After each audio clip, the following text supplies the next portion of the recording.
Hello नमस्कार हमारे channel में आपका स्वागत। हम आपको बहुत ही महत्वपूर्ण जानकारी देने वाले हैं अतिथि शिक्षकों के नियमितीकरण को लेकर और अतिथि शिक्षक भविष्य सुरक्षित कराने को लेकर बहुत ही महत्वपूर्ण खबर आ रही है। अतिथि शिक्षक किस पार्टी का साथ दे रहे ये मैं आपको बताने वाला हूँ कि अतिथि शिक्षक किसका समर्थन करेंगे। ठीक है, दोनों पार्टी में से किसी एक का समर्थन करने वाले हैं मध्य प्रदेश के अतिथि शिक्षक। अब अतिथि शिक्षक दोनों में कंपैरिजन कर रहे हैं कि कौन सी पार्टी ने अतिथि शिक्षकों को क्या दिया है और क्या नहीं दिया है। ठीक है फ्रेंड्स, तो दोनों में से जिसने ज़्यादा अतिथि शिक्षकों को भला किया होगा उसी पार्टी के साथ अतिथि शिक्षक जाने वाले हैं। तो इसके संबंध में पूरी विस्तार से आपको जानकारी देने वाला हूँ और एक वीडियो भी दिखाने वाला हूँ जिसमें रविकांत गुप्ता जी ने स्पष्ट कर दिया है कि संगठन किस ओर जाएगा, किस पार्टी की ओर जाएगा। उनने स्पष्ट किया है, उनने ये भी कहा है कि किस पार्टी ने अतिथि शिक्षकों को क्या दिया है, वो भी उनने स्पष्ट बताया है। और किस पार्टी की तरफ जाना चाहिए वो भी स्पष्ट खुलासा किया गया। तो इसके संबंध में पूरी विस्तार से मैं जानकारी देने वाला हूँ और एक वीडियो भी दिखाने वाला हूँ। अब वीडियो में बने रहे, वीडियो पूरा देखें। वीडियो अच्छा लगे तो आप लाइक करें और चैनल को सब्सक्राइब बिल्कुल ऐसी नई अपडेट पाने के वीडियो में बने रहें कि हमें किस पार्टी के साथ जाना चाहिए, क्या कौन सी पार्टी हमारा भला करेगी। आप लोग खुद शिक्षक हैं, खुद समझदार हैं।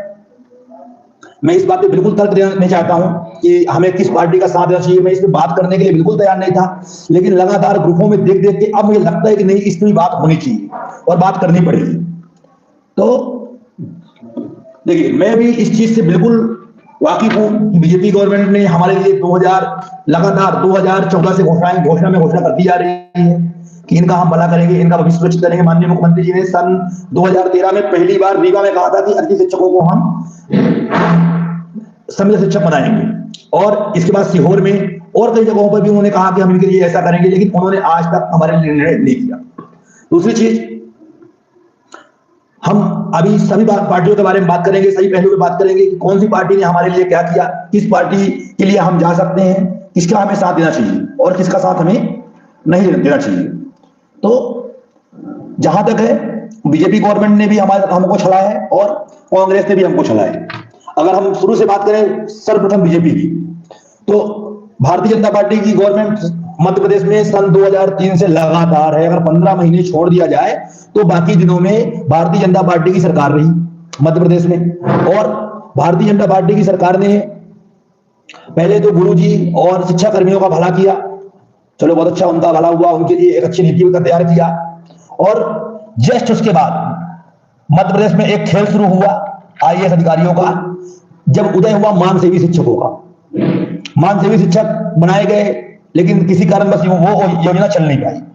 फिर इनके द्वारा एक नई योजना बनाई गई जिसका नाम रखा इन्होंने अतिथि शिक्षक, जिसकी कोई तिथि नहीं, जिसकी कोई वैल्यू नहीं, जिसकी कोई इज्जत नहीं, जिसकी कोई सम्मान नहीं। और इन्होंने किसको फंसाया उसमें? गांव के भोले भाले लोगों को, जो बेचारे 12वीं कहीं से पास कर लिए हों, जो बीए कर लिए हों, उनको स्कूलों में नियुक्त करवा दिया कि भाई दिखाने के लिए हमारे पास शिक्षक होने चाहिए। और इसके बाद जैसे ही उन्होंने देखा कि अब नहीं, अब ये मानने वाले नहीं है इतने में से, इनके लिए हमें कुछ अच्छा करना पड़ेगा, तो उनके द्वारा मध्य प्रदेश में जब चुनावी माहौल शुरू हुए, जब एक अच्छा संगठन खड़ा हुआ मध्य प्रदेश में हमारा, चुनावी माहौल में सन 2013 में माननीय मुख्यमंत्री जी ने कहा चलो हम आपको समृद्ध शिक्षक नियुक्त कर देंगे। चुनाव के बाद चुनाव निकल गया, बात चली गई। इसके बाद 2016 के आसपास हमारे कार्यकारी अध्यक्ष महोदय माननीय राजकुमार कुशवाहा जी के नेतृत्व में छतरपुर की टीम ने एक अच्छा प्रोग्राम किया जब नितिन गडकरी जी मध्य प्रदेश में आए हुए थे। उसमें माननीय मुख्यमंत्री जी ने एक बात कही कि जब अतिथि शिक्षकों ने नारे लगाए वहां पे कि मामा जी हमारे लिए कुछ करो, और माननीय नितिन गडकरी जी को बोलने नहीं दिया हमारे साथियों ने, तो वहां पे मामा जी आए और मंच से एक शब्द बोला कि अगर शांत नहीं होगे तो जिंदगी भर अतिथि के अतिथि ही रह जाओगे। ठीक है, नेताओं का स्वभाव है, वो बोलते हैं और हम सुनते हैं। शायद उसके बाद फिर अब क्या हुआ क्या नहीं हुआ वो सब ठीक है। हमारा जब विशाल आंदोलन हुआ, कई बार हम लोगों ने आंदोलन किया, जेल गए, तो जब उस समय पर शिक्षा मंत्री जी थे पारस जैन, वो हमारे मंच में आए और उन्होंने कहा कि हम अतिथि शिक्षकों के लिए नियम बनाएंगे और जल्दी उनकी भविष्य का भला करेंगे। जस्ट उसके बाद विजय साय और क्या नाम था उनका, विजय साय और दीपक जोशी जी। विजय साय जी शिक्षा मंत्री और दीपक जोशी जी राज्य शिक्षा मंत्री बने। और शहडोल में विजय साय जी ने कहा कि अतिथि होता क्या है, अतिथि शिक्षकों की वैल्यू क्या है, क्या करेंगे ये, काहे इनको आप रख लें, क्यों इनके लिए हम कुछ अच्छा करें। और इसके बाद उन्होंने उनकी एक ऑडियो भी वायरल हुई थी। सन 2018 में माननीय शंभू चरण दुबे के नेतृत्व में एक बहुत विशाल आंदोलन हुआ, लाखों की भीड़ वहां पे आई और लाखों की भीड़ के बीच में हमारी कुछ गलतियां भी थी, अनुशासनहीनता भी हुई और एक बहुत बड़ा आंदोलन जो था मजाक में खत्म कर दिया गया और उसका कोई निष्कर्ष नहीं निकला। इसके बाद बीजेपी गवर्नमेंट ने एक काम इतना कर दिया कि हम अतिथि शिक्षकों को 25% आरक्षण शिक्षक भर्ती में देंगे और बस उसी को करके छोड़ दिया। सन 2018 में जब कांग्रेस सरकार आई तो उनके द्वारा नहीं, सन 2018 में बीजेपी गवर्नमेंट थी, तभी हम लोगों ने ये हुआ कि नहीं भर्ती करो, तब हम लोगों ने कोर्ट का रुख किया। कोर्ट से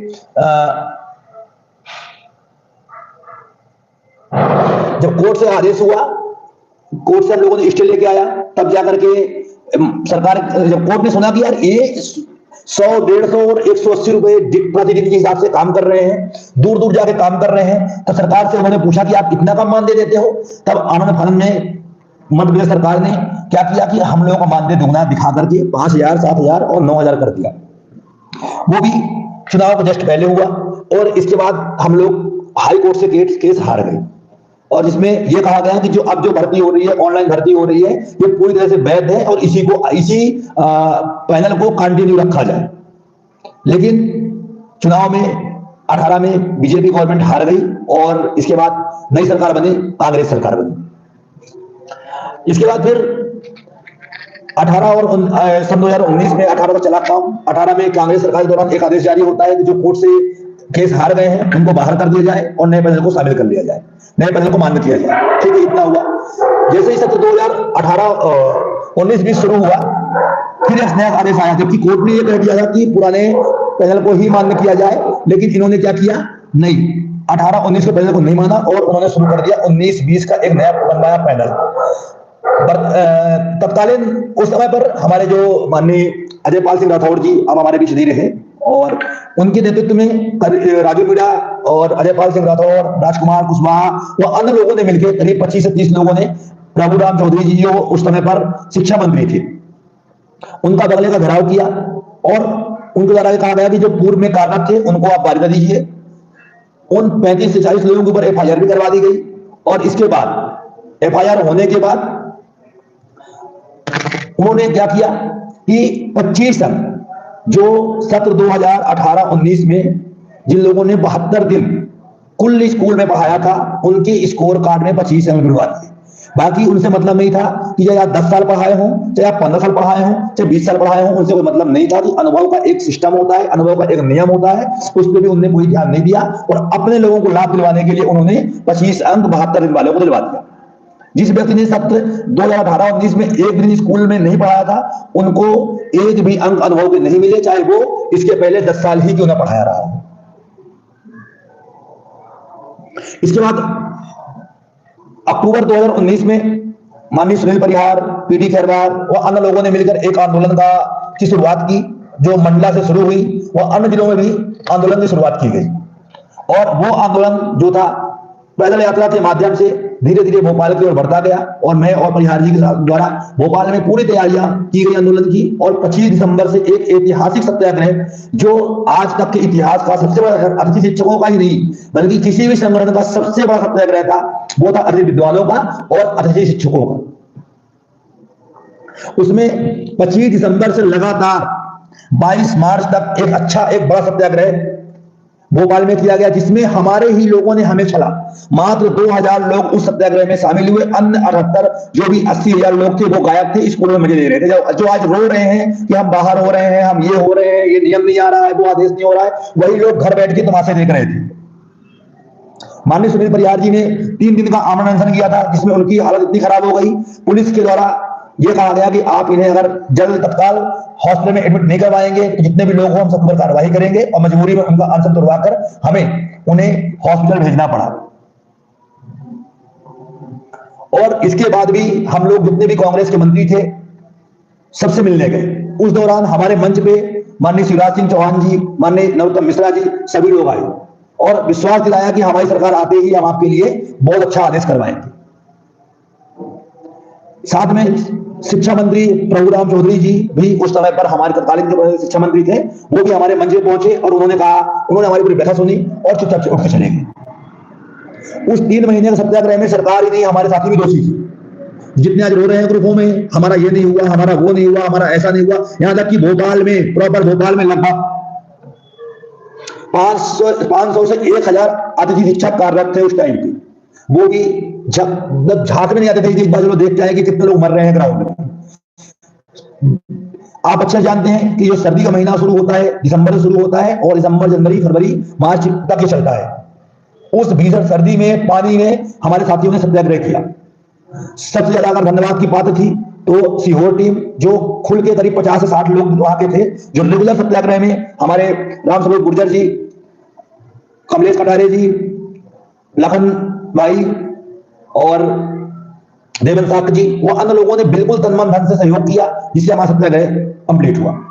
आज जो कांग्रेस की बात करते हैं या जो बीजेपी की बात करते हैं, मैं दोनों की बात कर रहा हूं, इसीलिए मैं आपको पूरी स्टोरी सुना रहा हूं कि आप पहले सुनो और खुद विचार करो हम किस ओर जाए, किसके बारे में बात करें, किस पार्टी के बारे में विचार करें। ये वही कांग्रेस सरकार है जो 3 महीने के सत्याग्रह के बाद कमलनाथ जी कहते थे कि हमारी सरकार 5 साल की है, अभी तो बहुत समय है। जिन्होंने यह कहा था कि जो हमारा वचन पत्र है, हमारा ग्रंथ है, और उन्होंने बुलाया हमें पूरे संगठन ने कांग्रेस का 2018 में खुल के प्रचार किया था, खुलकर सहयोग किया था।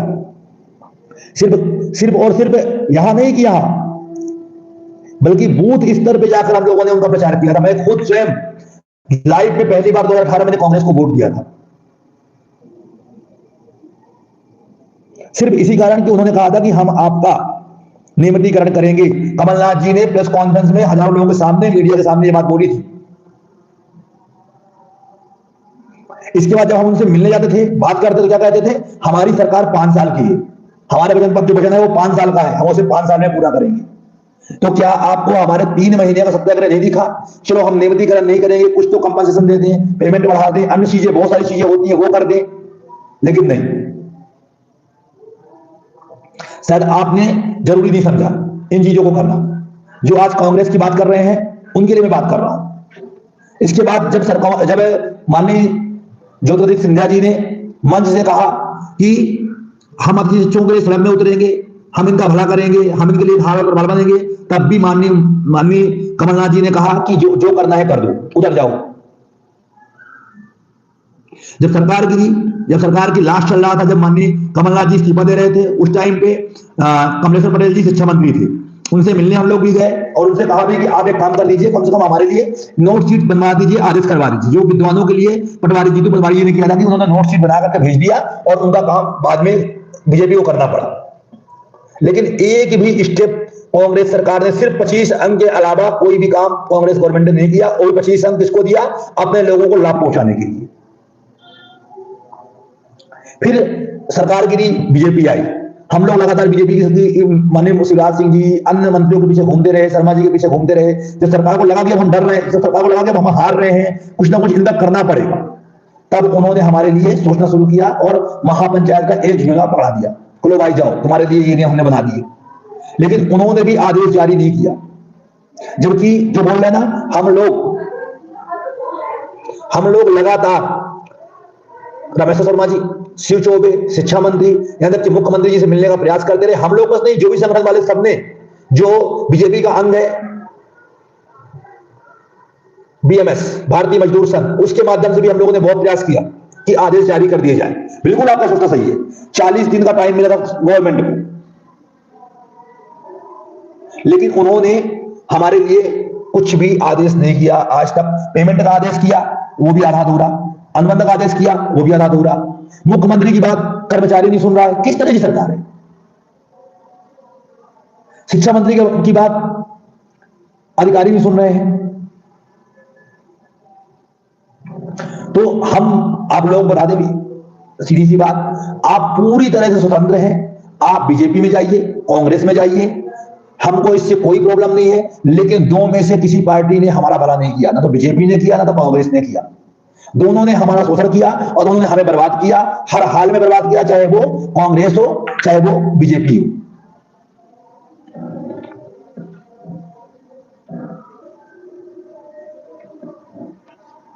बीजेपी ने बस सपने दिखाए, सुनाए और किया कुछ नहीं। कांग्रेस ने सुना, कहा, लेकिन किया कुछ नहीं। कैसे बिलीव करें किस पे हम?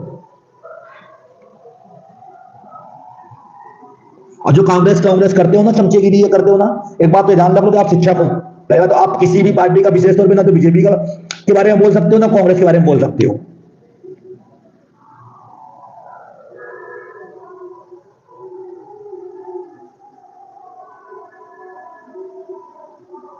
तो अच्छा यही होता है हमारे लिए मेन चीज की, हम चुपचाप शांत रहें, इंतजार करें। आपको जिससे भी बात करना है, अभी हम कमलनाथ से भी बहुत जल्द आप लोगों को लाइव चला के वहां दिखाएंगे कि वो क्या बोलते हैं।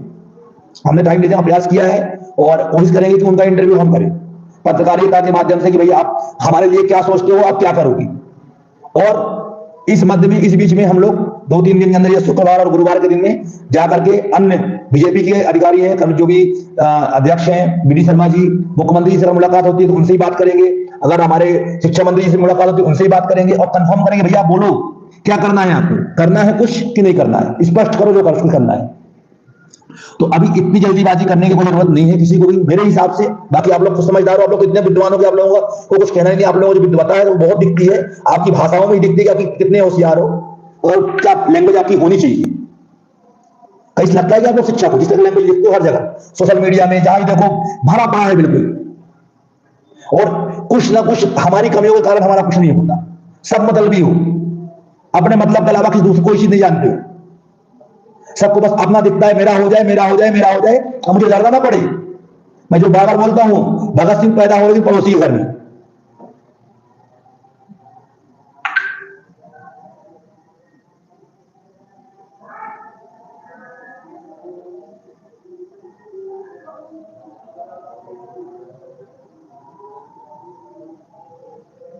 तो देखिए, मैं ना तो बीजेपी की बात कर रहा हूं ना कांग्रेस की बात कर रहा हूं। जो कुछ मिला ये रियलिटी है कि जो कुछ अभी तक मिला है शिक्षकों को वो बीजेपी गवर्नमेंट ने ही दिया है, ये रियलिटी है। जो भले उन्होंने घोषणा की हो, पेमेंट 2 बार बढ़ाई तो उन्होंने बढ़ाई,